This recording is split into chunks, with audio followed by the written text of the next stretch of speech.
পশ্চিমবঙ্গে রাজ্যের পালাবদল হওয়ার পর থেকেই যে চাকরির খবরটা নিয়ে সবথেকে বেশি চর্চিত বিষয় হয়ে দাঁড়িয়েছে সেটা হচ্ছে স্কুলের শিক্ষক নিয়োগ। এবং এই স্কুলের শিক্ষক নিয়োগ তিনটে ধাপে প্রধানত হয়ে থাকে। একটা প্রাথমিক শিক্ষক নিয়োগ, আর একটা উচ্চ প্রাথমিক মানে আপার প্রাইমারি, আর একটা হচ্ছে আমাদের মাধ্যমিক অ্যান্ড উচ্চ মাধ্যমিক। তাহলে তিনটে ধাপে কিন্তু আমাদের পরীক্ষা হয়ে থাকে এবং যার মাধ্যম দিয়ে শিক্ষক নিয়োগ হয়ে থাকে। প্রাইমারি টেটের মধ্যে দিয়ে প্রাইমারি শিক্ষক, আপার প্রাইমারি টেটের মধ্যে দিয়ে উচ্চ প্রাথমিকের যে শিক্ষক, এবং এসএলএসটির মধ্যে দিয়ে 9, 10, 11, 12 টিচার নিয়োগ হয়ে থাকে। এইবার এই মুহূর্তে যারা যারা আমার এই ভিডিওটা দেখছো তাদের অনেকের মধ্যেই টেনশনটা রয়েছে যে আমি এখন কোনটাকে টার্গেট করে এগোবো, যেটা করলে আমার খুব সহজে আমি একটা চাকরি পেতে পারবো বা স্কুল টিচার হওয়ার যে আমার স্বপ্নটা, সেই স্বপ্নটাকে আমি পূরণ করতে পারবো। কারণ তিনটে পরীক্ষার জন্য কিন্তু আলাদা আলাদা ক্রাইটেরিয়া রয়েছে। যেমন প্রাথমিকের জন্য তোমাকে টেট পাস মানে প্রাথমিক যে পরীক্ষা বা প্রাথমিক স্কুলের শিক্ষক হওয়ার জন্য তোমাকে টেট পরীক্ষা দিতে হবে এবং সেক্ষেত্রে ডিএলএড থাকতে হবে তোমার। এবং তুমি যদি উচ্চ প্রাথমিক স্কুলের টিচার হতে চাও মানে 6 থেকে 8-এ, সেক্ষেত্রে তোমাকে আপার প্রাইমারি টেট পরীক্ষা দিতে হবে এবং সেক্ষেত্রে তোমার বিএড কোর্স বা ডিএলএড যে কোনো একটা থাকলেই হবে। এবং তুমি যদি এসএলএসটি পরীক্ষা দিতে চাও সেখানে তোমাকে বিএড থাকতে হবে। তাহলে এখন যারা যারা আমরা গ্র্যাজুয়েশন করে বসে আছি বা মাস্টার্স করেছি বা উচ্চ মাধ্যমিক দিয়েছি, তাদের প্রত্যেকের একটাই টেনশন যে স্কুলে চাকরি পাওয়ার জন্য আমি এখন কোনটা করব, বিএড করব নাকি ডিএলএড করব, কোনটা করা আমার আমার এই মুহূর্তে সেটা একদম বাস্তবসম্মত হবে এবং ঠিকঠাক ডিসিশন হবে। তো তাদেরকে এই ভিডিওতে আমি একটা প্রপার সাজেশন দিয়ে দেবো। তোমরা এই ভিডিওর মধ্যে দিয়ে একদম প্রপার আইডিয়া পেয়ে যাবে যে এই মুহূর্তে তোমাদের কোনটা বেশি করা দরকারি, বিএড করা না ডিএলএড করা, যাতে তোমাদের ক্যারিয়ারের জন্য কোনো রকম খুব একটা অসুবিধা না হয়। তাই তোমাদের বলবো যারা যারা এই কনফিউশনের মধ্যে রয়েছে স্কিপ না করে পুরো ভিডিওটা শেষ পর্যন্ত দেখবে, কারণ এই ভিডিওতে বিভিন্ন রকম যে নিউজগুলো বা ইনফরমেশন তোমাদের দেবো সেটা প্রত্যেকটা তোমাদের কাজে লাগবে। তাই সবাইকে ওয়েলকাম জানাই আমার ইউটিউব চ্যানেল সৌভিক পাল ইউটিউব চ্যানেলে। আমি হলাম তোমাদের সৌভিক স্যার, যেখানে এসএলএসটি টেট রিলেটেড বিভিন্ন আপডেট কিন্তু তুমি টাইম টু টাইম পেয়ে যাবে। তাই চ্যানেলটিকে সাবস্ক্রাইব করে অবশ্যই করে বেল আইকন প্রেস করে রাখবে। আর তুমি যদি এসএলএসটির জন্য প্রিপারেশন করতে চাও, তোমার সাবজেক্ট যদি জিওগ্রাফি হয়ে থাকে, তাহলে স্ক্রিনে যে নাম্বারটা দেখতে পাচ্ছ 8583890659, এই নাম্বারে এসএলএসটি জিওগ্রাফি লিখে হোয়াটসঅ্যাপ করবে। আর যদি তুমি প্রাইমারি আপার প্রাইমারি টেটের জন্য প্রিপারেশন করছো, তাহলে তুমি কি লিখবে, প্রাইমারি আপার প্রাইমারি টেট লিখে তুমি হোয়াটসঅ্যাপ করবে। আর যার SLST geography plus primary upper primary TET দুটোই করছো, তাহলে সে জিওগ্রাফিও লিখবে প্লাস প্রাইমারি আপার প্রাইমারি টেটও লিখবে। তাহলে করে আমি দুটো আমাদের সেপারেট গ্রুপ আছে, SLST geography and upper primary TET, দুটোই আমি তাহলে কানেক্ট করিয়ে দেবো। এবার আমাদের যে টেলিগ্রাম চ্যানেল হোয়াটসঅ্যাপ চ্যানেল রয়েছে সেটা অবশ্যই জুড়ে যাবে। তার লিঙ্ক ভিডিও ডেসক্রিপশন বক্সে পেয়ে যাবে, কারণ সেখানে জয়েন করলে কিন্তু বিভিন্ন আপডেটগুলো টাইম টু টাইম পাবে। ওখানে তুমি যে কোনো সাবজেক্টেরই হও না কেন, যা কিছু হোক, তুমি এসএলএসটি টেটের মানে প্রিপারেশন করলে ওখানে তুমি অবশ্যই জয়েন করে যাও। এবার মেন বিষয়টা যেটা তোমাদেরকে আমি বলবো, যেটা হচ্ছে বর্তমানে শিক্ষক নিয়োগের ক্ষেত্রে যদি তুমি প্রাইমারি শিক্ষক হতে চাও, তাহলে তোমাকে উচ্চ মাধ্যমিক পাস করতে হবে এবং উচ্চ মাধ্যমিকে 50% নাম্বার, তার সাথে তোমাকে ডিএলএড কোর্স করতে হবে, ঠিক আছে, 2 বছরের জন্য। এবার তুমি যদি উচ্চ প্রাথমিক স্কুলের শিক্ষক হতে চাও, তাহলে তোমাকে কি করতে হবে, সেই পরীক্ষায় বসার জন্য তোমাকে গ্র্যাজুয়েশনের পর তোমাকে বিএড করতে হবে বা ডিএলএড থাকলেও হবে, তাহলে তুমি ওই পরীক্ষায় বসতে পারবে। এবং তুমি যদি এসএলএসটি দিয়ে 9, 10 বা 11, 12-এর টিচার হতে চাও, 9, 10 হতে গেলে গ্র্যাজুয়েশন তার সাথে বিএড, 11, 12 হতে গেলে গ্র্যাজুয়েশন মাস্টার ডিগ্রি তার সাথে বিএড তোমাকে থাকতে হবে। এই হচ্ছে মূলত নিয়ম। তো আজকের ভিডিওতে মূলত আমি তোমাদেরকে বিএড অ্যান্ড ডিএলএডটা নিয়ে ডিসকাস করব, যেটা কিনা তোমাদের এই মুহূর্তে কোনটা করাটা সব থেকে গুরুত্বপূর্ণ কাজ হবে। দেখো, আমি যদি তোমাদেরকে খুব জেনুইনলি বিষয়টাকে বলি, যদি ডিএলএড তোমরা করো, ডিএলএড করলে তোমরা কটা পরীক্ষার জন্য সুযোগ পাচ্ছ। প্রথম কথা হচ্ছে প্রাইমারি স্কুলের শিক্ষকের জন্য তোমরা সুযোগ পাচ্ছ, দ্বিতীয় কথা আপার প্রাইমারির জন্য তোমরা সুযোগ পাচ্ছ, দুটো সুযোগ পাচ্ছ।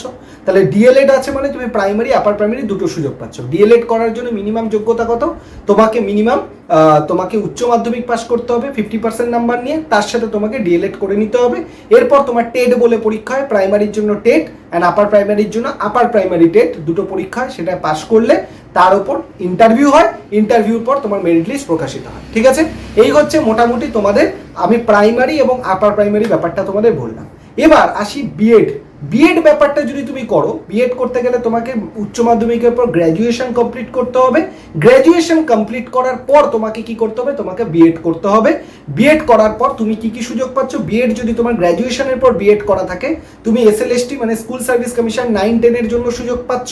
তার সাথে সাথে তুমি কি করতে পারছো, তুমি আপার প্রাইমারি যে পরীক্ষা হবে, মানে 9 থেকে 10-এর মানে 6 থেকে 8-এর জন্য যে স্কুলের টিচার সেটার জন্য সুযোগ পাচ্ছ। আশা করি তোমাদের কাছে বিষয়টা ক্লিয়ার। তার মানে প্রাইমারি, আবারও তোমাদেরকে ছোট্ট করে বলে দিই, ডিএলএড যদি করো উচ্চ মাধ্যমিকের পরই করে নিলে, তাহলে তুমি কি পাচ্ছ, তুমি প্রাইমারি এবং আপার প্রাইমারি সুযোগ পাচ্ছ, মানে ক্লাস 1 to 4 এর টিচার, 6 to 8 এর টিচার। আর যদি তুমি বিএড করে নাও, তাহলে গ্র্যাজুয়েশনের পর যদি তুমি বিএড করো, তাহলে তুমি কি পাচ্ছ, তাহলে তুমি আপার প্রাইমারি মানে 6 to 8 এর টিচারও পাচ্ছ, প্লাস 9-10 এর টিচারও পাচ্ছ। আর যদি তুমি মাস্টার ডিগ্রি করে বিএড করে নাও, তাহলে তুমি 6 থেকে 8 এর টিচার পাচ্ছ, প্লাস 9-10 পাচ্ছ, প্লাস তার সাথে 11-12 এর টিচারও হতে পারছো। তাহলে এই মুহূর্তে তোমাদের জন্য কোনটা করাটা দরকারি? সবার আগে তুমি নিজেকে মনে প্রশ্ন করো যে আমি কিসের জন্য টিচার হতে চাই। যদি দেখো যে আমার ইচ্ছা আমি হাই স্কুলের টিচার হতে চাই, তাহলে তুমি বিএড এর দিকে এগাও। আর যদি তোমার মনে হয় না যে আমার যে কোনো একটা স্কুলের টিচার হলেই হবে, তাহলে তুমি ডিএলএডটা আগে করে নাও। এটা হচ্ছে মোদ্দা কথা।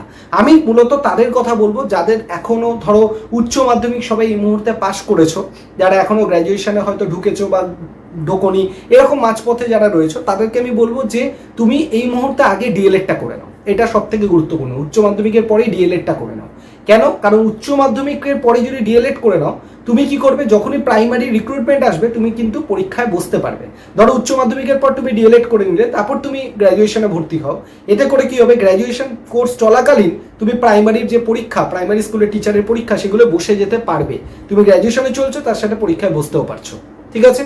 তাহলে উচ্চ মাধ্যমিকের যারা রয়েছে তাদেরকে বলে দিলাম। এবার যারা গ্র্যাজুয়েশন করছো বা গ্র্যাজুয়েশন শেষ হয়েছে, তাদের জন্য বেস্ট কি? তাদের জন্য বেস্ট আমি বলবো তোমরা অবশ্যই বিএডটা করে নাও। গ্র্যাজুয়েশন তোমার হয়ে গেছে যখন, তুমি বিএড করে নাও। কারণ বিএড যদি তুমি করে নাও, গ্র্যাজুয়েশন প্লাস বিএড আছে, মানে তুমি এসএলএসটি 9-10 এর টিচার হতে পারলে, প্লাস এসএলএসটিতে তুমি আপার প্রাইমারি স্কুলের টিচার মানে 6 থেকে 8 এর যে টিচার, সেটাও তুমি হতে পারবে। তাই আমি তোমাদেরকে বলবো, গ্র্যাজুয়েশন যে মুহূর্তে তোমার হয়ে যাবে, তুমি আর মাস্টার ডিগ্রির দিকে সঙ্গে সঙ্গে এগিয়েও না। তুমি কি করবে, আগে বিএডটা করে নাও। গ্র্যাজুয়েশন হয়ে গেল, বিএড করে নাও। বিএড করে নেওয়ার পর তুমি কি করবে, তোমার যে আপার প্রাইমারি স্কুলের টিচার সেটার জন্য বসে যেতে পারবে, এসএলএসটি 9-10 সেটার জন্য বসে যেতে পারবে। এইবার তোমার যদি মনে হয় যে আমি 11-12 এর টিচারের জন্য অ্যাপ্লাই করতে চাই, তখন তুমি ডিস্টেন্সে পরবর্তীকালে মাস্টার ডিগ্রিটা করে নিতে পারো, কোনো চাপ নেই। কিন্তু গ্র্যাজুয়েশনের পর অবশ্যই বিএডটা আগে করে নাও, যাতে করে তুমি চাকরির পরীক্ষাগুলো বসতে পারো। আপার প্রাইমারি স্কুলের টিচার বা এসএলএসটি 9-10 এর টিচার তুমি বসে যেতে পারবে। আর যারা উচ্চ মাধ্যমিক দিয়ে রয়েছে, গ্র্যাজুয়েশনে হয়তো ঢোকনি বা ঢুকবে, এর মাঝামাঝি জায়গায়, তাদেরকে আমি বলবো তোমরা ডিএলএডটা করে নাও। তাহলে আমার ব্যাপারটা আমি আবার পরিষ্কার করে বলে দিই, যারা উচ্চ মাধ্যমিক দিয়েছো, গ্র্যাজুয়েশনে ঢোকার আগে ডিএলএড করে নাও। যারা গ্র্যাজুয়েশন দিয়েছো বা গ্র্যাজুয়েশন করছো, মাস্টার ডিগ্রিতে ঢোকার আগে বিএডটা করে নাও। উচ্চ মাধ্যমিক দিয়েছো, গ্র্যাজুয়েশনে ঢোকার আগে ডিএলএডটা করে নিলে কি হবে, প্রাইমারি স্কুলের টিচার এবং আপার প্রাইমারি স্কুলের টিচারের জন্য তুমি এলিজিবল। এইবার দেখো, তুমি পরীক্ষাও দাও, যদি মনে করো গ্র্যাজুয়েশন করবে, ডিস্টেন্সে গ্র্যাজুয়েশনটা করতে থাকো। বোঝা গেল? আর যারা গ্র্যাজুয়েশন কমপ্লিট করার দিকে যাচ্ছ বা করে নেবে, তারা গ্র্যাজুয়েশনটা করতে থাকো। গ্র্যাজুয়েশনটা কমপ্লিট হয়ে যাওয়ার পর মাস্টার ডিগ্রিতে না ঢুকে মাঝখানে কি করে নাও, বিএড করে নাও। তাহলে মাস্টার গ্র্যাজুয়েশন হয়ে গেল, বিএড করে নিয়েছো, তুমি আপার প্রাইমারি স্কুলের টিচারের জন্য অ্যাপ্লাই করতে পারছো, তুমি কি করতে পারছো, এসএলএসটি 9-10 এর জন্য অ্যাপ্লাই করতে পারছো। এরপর যদি তোমার মনে হয় যে তোমার মাস্টার ডিগ্রি প্রয়োজন 11-12 এর জন্য, তখন ডিস্টেন্সে মাস্টার ডিগ্রিটা করে নাও। মানে মোদ্দা কথা, উচ্চ মাধ্যমিক তারপর গ্র্যাজুয়েশন তারপর মাস্টার ডিগ্রি না করে, উচ্চ মাধ্যমিক হয়ে গেছে, মাঝখানে গ্যাপ রয়েছে, ডিএলএড করে নাও। গ্র্যাজুয়েশন হয়ে গেছে, মাঝখানে গ্যাপ রয়েছে, বিএড করে নাও। এটা তোমার জন্য বেস্ট হবে, যাতে করে সময়টা কম লাগে এবং তুমি ম্যাক্সিমাম অপরচুনিটিটা কম সময়ের মধ্যে যেটা পেয়ে যেতে পারো। এই ছিল আমার ছোট্ট একটা স্ট্র্যাটেজি, তোমাদের সাথে শেয়ার করা ছিল। যারা যারা বিএড না ডিএলএড কোনটা করবে নিয়ে চিন্তা ভাবনা করছো, তাদের জন্য একটা হেল্পফুল হলো। আর যাদের অলরেডি বিএড ডিএলএড বা বিএড করা আছে, তাদের তো আর কিছু বলার নেই, তারা এখন পরীক্ষার জন্য প্রিপারেশন করবে, তাদেরকে এই ব্যাপারে আর নতুন করে কিছু বলার নেই। যাদের অলরেডি বিএড আছে বা ডিএলএড আছে, তাদের তো ঠিকঠাকই চলছে, তারা তাদের মতো যেটা আছে সেই অনুযায়ী পরীক্ষা টার্গেট করে তারা এগোবে। আশা করি ভিডিওটা তোমাদের জন্য হেল্পফুল হলো। অবশ্যই ভালো লাগলে একটা কমেন্ট করে দেবে এবং ভিডিওটা লাইক করে একটা শেয়ার করে দেবে সমস্ত বন্ধু বান্ধবদের সাথে। আর চ্যানেলটাকে সাবস্ক্রাইব করে বেল আইকন প্রেস করবে। কোনো প্রশ্ন থাকলে অবশ্যই কমেন্ট বক্সে কমেন্ট করে জানাবে। ধন্যবাদ সবাই, চ্যানেলের সাথে কানেক্টেড থাকো, ভালো থাকো। থ্যাংক ইউ সবাই।